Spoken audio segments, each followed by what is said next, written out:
con el triunfo de Ollanta Humala, ¿qué va a pasar con este reclamo cada vez más creciente por que no haya minería en determinadas localidades y por el otro lado, pues de una creciente actividad minera? ¿Qué dices, Pau?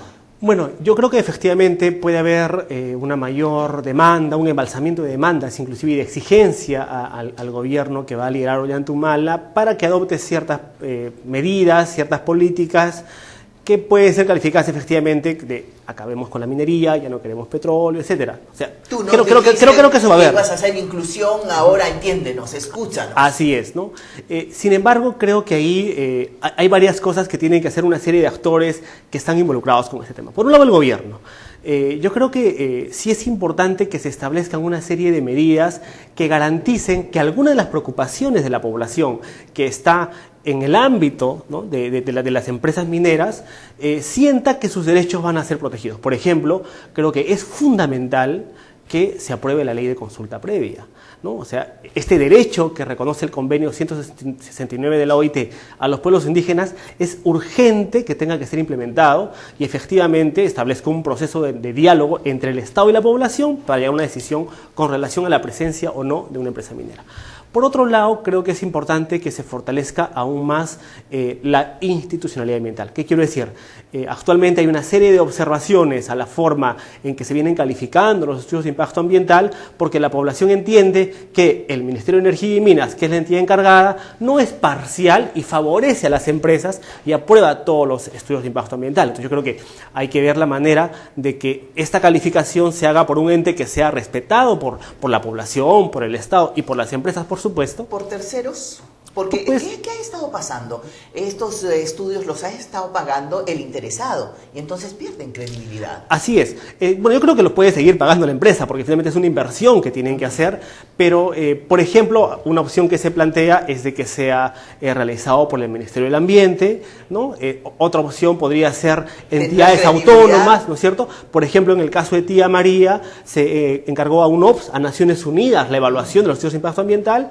Entonces, yo creo que hay mecanismos que permiten dar credibilidad a la decisión que va a tomar el Estado. Y que no se escondan los resultados. Bueno, que es lo que ha pasado en Tía María, lamentablemente, ¿no? Entonces, pero eso significa un cambio de actitud del gobierno con relación a la promoción de la inversión. ¿Crees tú que Ollanta Humala podrá tener esa actitud o tendrá la fuerza del poder económico diciéndole apruébanos? Y no, el país se va de cabeza. El país va a tener menos dinero para hacer pensión 65, beca 18, etcétera, los programas sociales, porque dinero va a necesitar el gobierno. Por más que haya en la caja fiscal, va a necesitar más plata.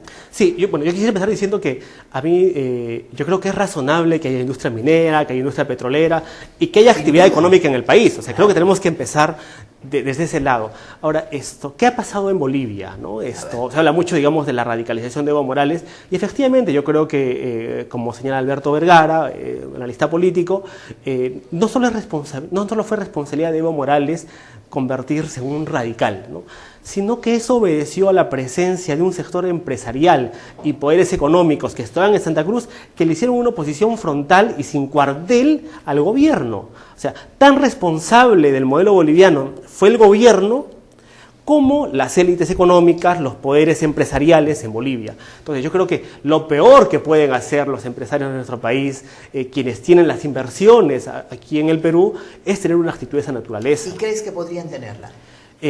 Bueno, en el reino de las posibilidades puede haber cualquier tipo de comportamiento radical. Yo creo que hay sectores empresariales que pueden ser muy conservadores, pero también creo que hay empresarios que tienen la responsabilidad y la apertura suficiente para entender de que tienen que hacerse una serie de cambios que permitan un mayor beneficio a la población de lo que viene ocurriendo. Hay un caso, por ejemplo, que permíteme comentarte, en el norte de Puno, en la zona de Ollechea.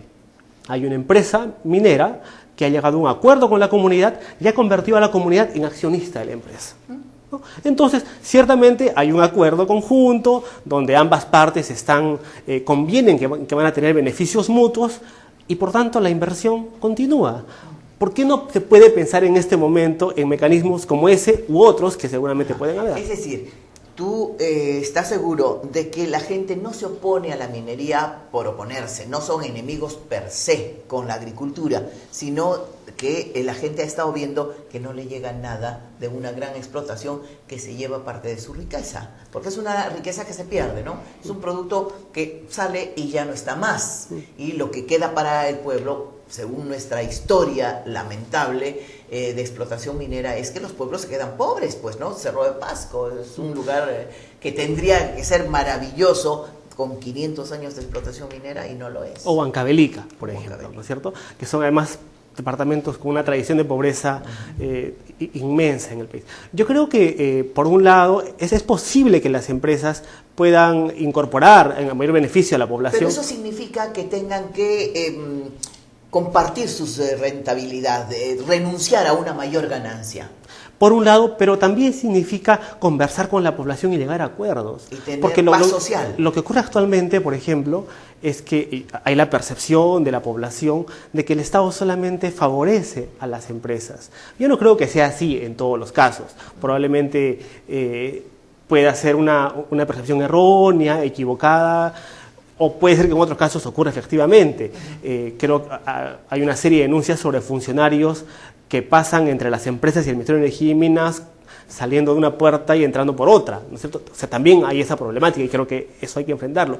Pero yo creo que en general las personas que viven en el sector rural, que tienen además una tradicional postergación política, social, económica, lo que buscan es cómo se puede llegar a acuerdos que permitan un beneficio para todos. Yo no creo que por sí una población sea antiminera o sea anti cualquier tipo de actividad. Y por otro lado, también creo que es importante que el gobierno, el Estado en general, el gobierno nacional, el gobierno regional, el gobierno local, implementen de una vez un proceso de ordenamiento territorial que nos permita tener a todos certeza de qué tipo de actividades económicas se desarrollan en qué lugares y cuáles no, ¿no? O sea, yo creo no es fácil, ¿no?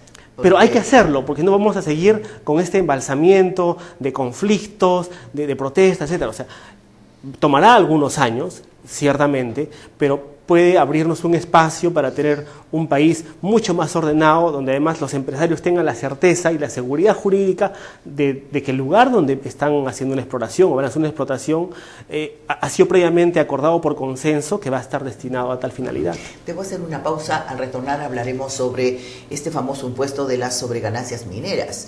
Se ha dicho inclusive que los mineros en estos últimos días han llegado a hacer bolsas, desesperados seguramente, para apoyar la candidatura de Keiko Fujimori, buscando que no se cristalice la presidencia de Ollanta Humala, porque ha venido anunciando que no renunciará a colocar un impuesto a las sobreganancias. ¿Puede ser?